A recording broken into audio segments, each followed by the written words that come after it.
মেয়ের 18 তারিখ রবিবার জাহাজ ডুবি দেবের এই ভিডিও সোশ্যাল মিডিয়াত ভাইরাল হয়।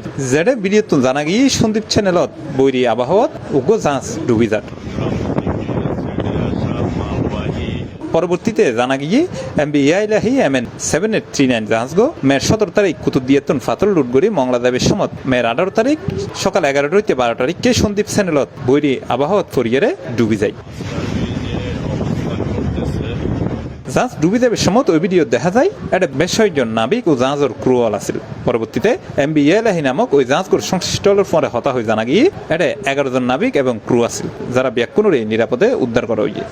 হতাহতের ঘটনা ঘটে নাই, কোনো প্রাণহানি ঘটে নাই। এটা সকাল 7টা বাজে চট্টগ্রাম থেকে মামলা বন্দরে যাওয়ার উদ্দেশ্যে ছেড়ে গেছে।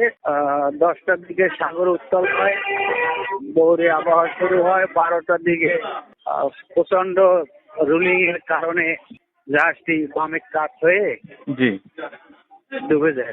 নাবিক ছিল 11 জন, 11 জনই অক্ষেত্রভাবে উদ্ধার করা হয়েছে। C+ TV Chittagong.